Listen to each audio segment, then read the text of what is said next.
Assalamualaikum warahmatullahi wabarakatuh. Perkenalkan, saya Desyana Limbong dari Prodi S1 Administrasi Rumah Sakit Angkatan 2020. Baik, saya akan memaparkan materi tentang pengertian penyakit gastritis atau MA. Penyakit gastritis atau MA adalah inflamasi atau peradangan dari mukosa lambung. Inflamasi mengakibatkan sel darah putih menuju ke dinding lambung sebagai respon terjadinya kelainan pada bagian tersebut. Berdasarkan pemeriksaan sebagai respon tersebut, kelainan pada bagian ini diakibatkan oleh salah satu organ pencernaan yang berfungsi untuk mengolah makanan yang masuk ke dalam tubuh sehingga dapat dicerna oleh usus. Dalam menjalankan tugasnya, lambung menghasilkan zat antara lain asam lambung dan enzim-enzim pencernaan lainnya yang akan menggerakkan makanan menjadi zat-zat yang lebih mudah untuk diserap oleh lambung. Selanjutnya, penyebab penyakit gastritis atau MA.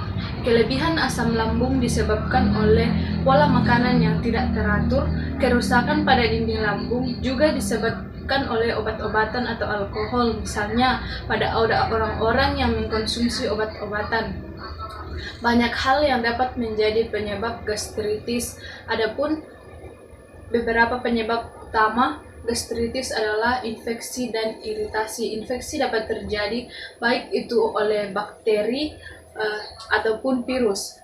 Iritasi dapat disebabkan oleh banyak hal seperti obat-obatan, alkohol, ekskresi asam lambung berlebihan, muntah kronis, menelan racun. Pada umumnya, radang lambung dapat disebabkan oleh beberapa faktor. Ada 5. Yang pertama, adanya stres dan tekanan emosional yang berlebihan kepada seseorang. Misalnya, seseorang mahasiswa yang sedang menyusun, misalnya dalam proposal, dia memiliki tingkat stres yang meningkat sehingga asam lambungnya bisa naik. Yang kedua, meningkatnya asam lambung dan pepsin yang berlebihan. Ketiga, mukosa selaput lendir lambung tak dapat terhadap asam lambung dan pepsin yang berlebihan karena menurunnya kemampuan fungsi mukosa lambung tersebut. Yang keempat, waktu makan yang teratur atau makan yang berlebihan. Pada saat waktu makan yang tak teratur, misalnya sarapan jam 8 dan besok akan berubah, maka itu akan membuat asam lambung berubah juga dan bisa membuat MA itu meningkat. Seharusnya yang kelima, terlalu banyak mengkonsumsi makanan pedas, asam, minuman beralkohol, dan obat-obatan dosis tinggi. Seperti yang kita tahu bahwa asam lambung itu sangat tidak cocok untuk makanan pedas, asam, minuman beralkohol, dan obat-obatan dosis tinggi. Maka kita harus menghindari semuanya itu. Assalamualaikum warahmatullahi wabarakatuh. Perkenalkan, nama saya Fitri Aswarumfot dari Prodi S1 Administrasi Rumah Sakit, NIM B1B1 20012. Yang pertama yaitu jenis-jenis penyakit gastritis atau MA.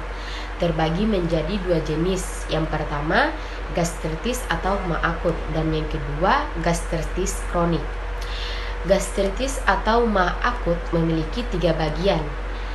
Yang pertama, gastritis stres akut merupakan jenis gastritis yang paling berat yang disebabkan oleh penyakit berat atau trauma, disebut juga cedera, yang terjadi secara tiba-tiba. Dan yang kedua, gastritis erosiva kronis bisa merupakan akibat dari iritasi obat-obatan, terutama aspirin dan obat anti peradangan, dan infeksi virus. Faktor ini dapat mengganggu karir mukosa lambung sehingga mudah terluka.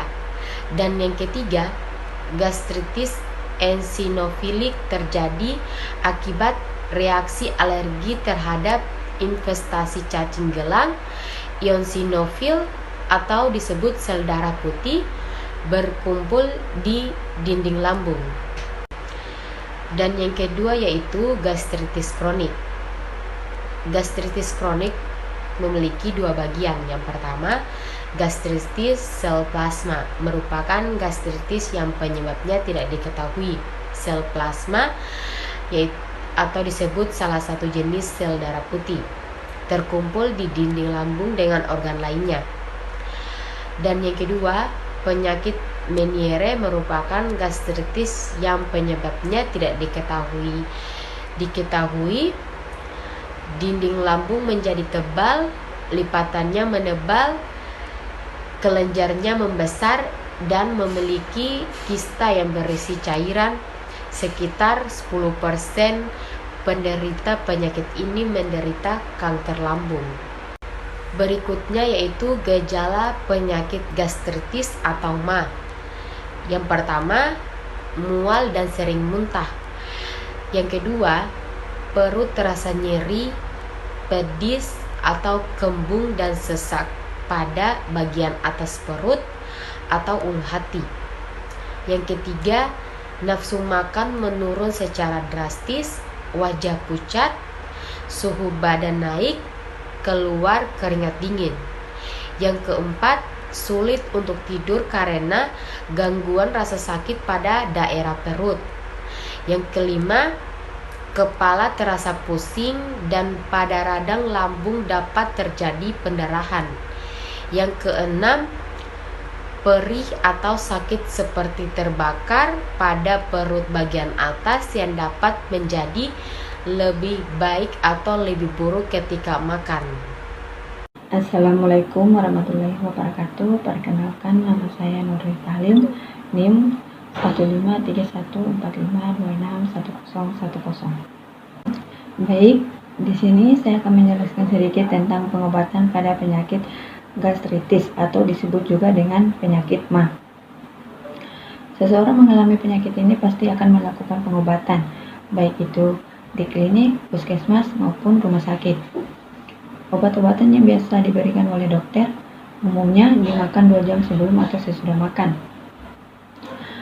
Adapun tujuan obat tersebut diminum 2 jam sebelumnya karena untuk menetralisir asam lambung, karena pada saat itu terjadi penumpukan asam di dalam lambung dan telah cukup banyak, dan pada orang yang menderita MA di dalamnya lambung terdapat luka-luka kecil yang kemudian akan menyebar dan itu bisa menyebabkan lambung semakin sakit. Maka daripada itu dibutuhkan pengobatan yang baik. Ada beberapa obat untuk penyakit gastritis atau MA. Yang pertama itu antacid untuk menetralisir asam lambung dan menghilangkan nyeri. Yang kedua acid blocker untuk membantu jumlah asam lambung. Yang ketiga proton pump inhibitor untuk menghentikan produksi asam lambung. Yang keempat, cytoprotective agent untuk melindungi produksi asam lambung. Dan yang terakhir, antibiotik untuk menghancurkan bakteri pada lambung. Mungkin itu saja penjelasan saya dari pengobatan pada penyakit gastritis atau MA. Sekian, assalamualaikum. Saya akan memberikan tips agar terhindar dari yang namanya penyakit gastritis atau biasa disebut dengan penyakit MA. Penyakit MA ini sudah banyak terjadi di Indonesia, baik itu anak remaja maupun anak dewasa. Jadi tips ini sangat berguna untuk teman-teman untuk ketahui. Baik, langsung saya ke tips yang pertama, yaitu jangan telat makan. Mengapa saya mengatakan jangan telat makan? Karena lambung akan terus memproduksi yang namanya asam lambung. Jadi ketika kita tidak mengonsumsi makanan atau lambung kita kosong, maka lambung ini akan terus memproduksi asam lambung yang mengakibatkan pada perut kita perih atau terasa mual. Pesan saya tetap konsisten terhadap jam makan. Maksud saya di sini tidak harus kita makan di rumah, di restoran, kantin atau tempat-tempat lain. Yang saya maksud di sini, misalnya kita sedang sibuk atau sedang akan pergi rapat, kita tinggal membawa roti atau biskuit di dalam kantung kita, sehingga ketika kita rapat, kita bisa mengakali rapat itu dengan pergi ke WC untuk makan roti tersebut atau biskuit. Oke, untuk yang tips yang kedua yaitu jangan terlalu memakan makanan yang pedas. Pada prinsipnya, untuk makanan, segala sesuatu yang berlebihan itu tidak baik.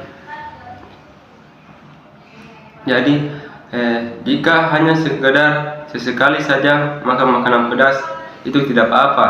Tetapi dengan catatan, jangan terlalu pedas atau menjadi suatu kebiasaan.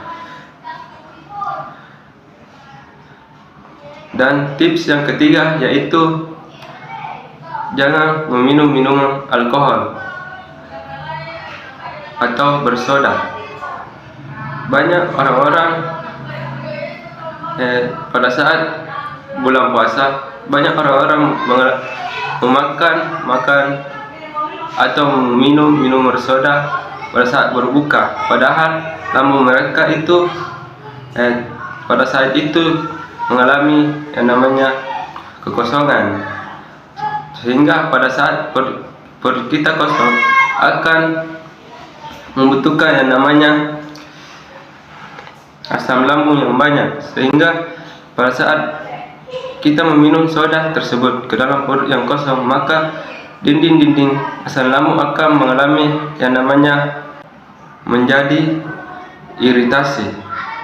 Mungkin itulah tips yang saya ingin sampaikan. Lebih dan kurangnya mohon dimaafkan. Assalamualaikum warahmatullahi wabarakatuh.